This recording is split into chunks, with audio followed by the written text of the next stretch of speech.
All right, MVP. Who wants to go first? I think right now, the smart people, shouts to my man Tim Bontemps, he did his MVP straw poll the first of the season. They got Joel. If I turn on my YouTube, JJ Redick is yelling about nobody's giving Joel enough respect for how dominant he's been. I think right now, Joel is carrying the narrative train with the unexpected great start to the season and his undeniably great play to start. I think right now, it'd be kind of hard to, and I shouldn't say that. It wouldn't be that hard. But right now, I think Joel is who people are leaning towards for MVP right now. That's who I got for right now, Rob.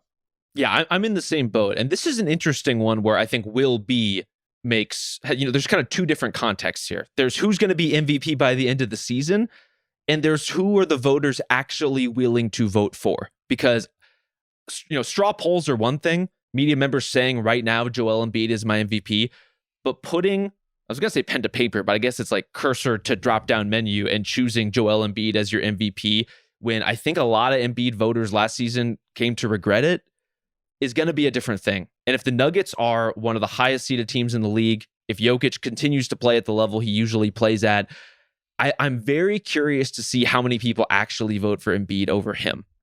Even though I personally think Embiid has been better to this point in the year.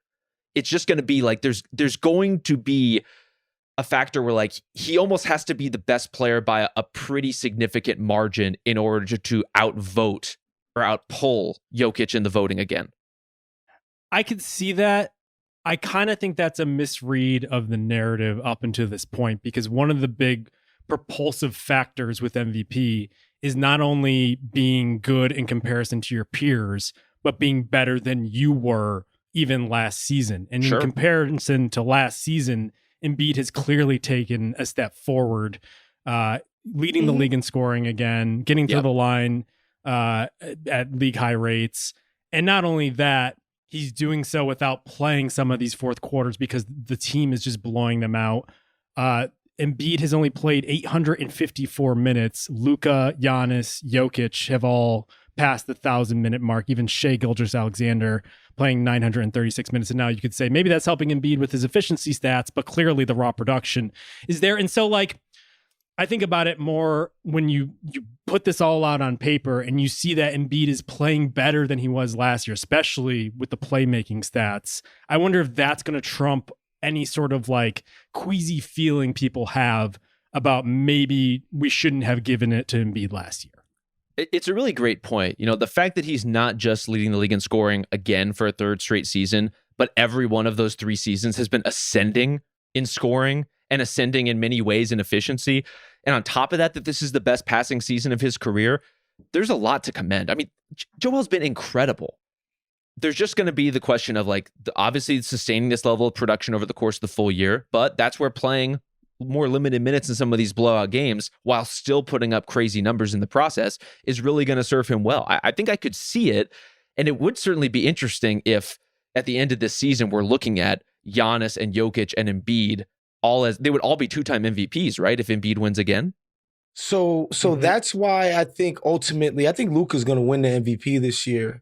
Because they're going, and if you look in the standings, their record is not all that dissimilar to Philly's. It's closer than you would think given, the start that Philly had. And I think voters are just going to view what Luka does for that team as more instrumental. He just has more ownership just by his nature as a player. The guy generated 92 points on Christmas Day, which is just completely insane. And I think he's going to continue to do that all season. He's playing the best ball of his life. The jumper is finally falling at a clip that's damn near scary. And so ultimately, I think Luka they're gonna get around that 50-win range that is generally in the past has been the threshold for MVP. And ultimately, I think Luka's gonna take this thing by the end of the year. Because for me, man, some of the stuff he's doing outside of Jokic, when he's, in those moments that he's been completely engaged, Luka's felt like the most unstoppable and immovable force in the game this year. For me, when I'm watching it, man, when it comes to the idea that they're throwing 12 million guys at him in hopes to slow slow him down a little bit, and he's creating every single opportunity for the guys on his team with, especially during this Kyrie absence. To me, that's why I think Luka ultimately, over the course of the season, everybody's going to come to see that this guy is doing something crazy out in Dallas. I have Luka as well. My one concern there is just, are the Mavs going to win enough, especially when all of his closest competition is probably going to be higher than the Mavs in the standings? And now the Mavs could rip off a bunch of wins, especially when Kyrie gets back in there. They've managed to be successful with Dante Exum playing in that role. I just don't know. And I think that probably gets us into this Shea territory. We could talk about Giannis as well. I think all of these teams might have more wins.